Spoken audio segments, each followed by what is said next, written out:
వీక్షకులందరికీ నమస్కారం. తాజాగా కేంద్ర ఎన్నికల సంఘం ఒక 5 రాష్ట్రాల్లో ఎన్నికలు, కొన్ని కేంద్రపాలిత ప్రాంతాల్లో అసెంబ్లీ ఎన్నికలు నిర్వహించేందుకు నోటిఫికేషన్లు సిద్ధం చేసింది, షెడ్యూల్ రిలీజ్ చేసింది.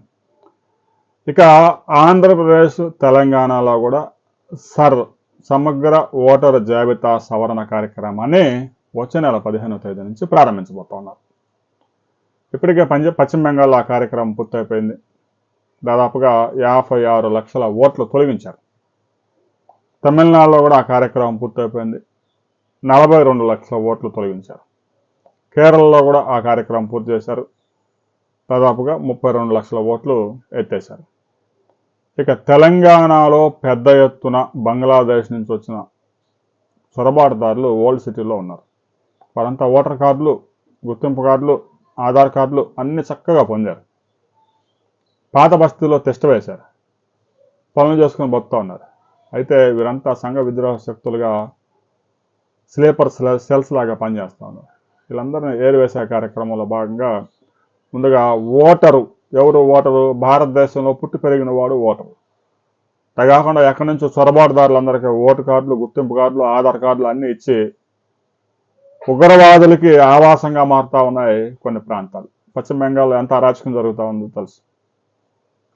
హిందువులు ఒకప్పుడు మెజార్టీగా ఉండే గ్రామాల్లో ఇప్పుడు బంగ్లాదేశ్ నుంచి వచ్చిన తురక జనం ఎక్కువైపోయి అక్కడ ఆ హిందువులను తరిమేసే పరిస్థితి వస్తూ ఉంది. అలాంటి పరిస్థితి ఇక మిగతా దేశానికి కూడా ఏర్పడబోతూ ఉంది. ముంబై లాంటి ఆర్థిక నగరంలో కూడా బంగ్లాదేశ్ కాలనీలు ఏర్పడతా ఉన్నాయి.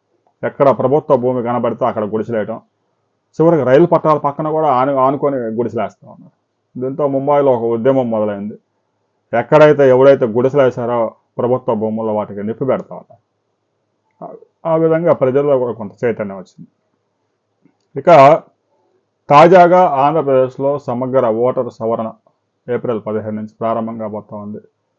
ఎవరైతే పొరుగు దేశాల నుంచి అక్రమంగా చొరబాటుదారులు ఉన్నారో వాళ్ళందరూ ఏరివేసే కార్యక్రమం చేపడతారు. ఆంధ్రప్రదేశ్లో కూడా ఒక 12 లక్షల ఓట్ల వరకు తొలగించే అవకాశం ఉంది. తెలంగాణలో ఈ సంఖ్య ఎక్కువగా ఉంటుంది. ఎందుకంటే హైదరాబాద్ మహానగరంలోనే దాదాపుగా 2 లక్షల మంది బంగ్లాదేశీయులు అక్రమంగా నివసిస్తున్నారు అనేది అనధికారిక సమాచారం. తెలంగాణలో దాదాపు 22 లక్షల ఓట్లు, అక్రమ ఓట్లు తొలగించే అవకాశాలు కనిపిస్తూ ఉన్నాయి. దీనికి సంబంధించి సమగ్ర నివేదిక వచ్చిన తర్వాత మరిన్ని వివరాలతో మరో వీడియోలో మనం కలుసుకుందాం.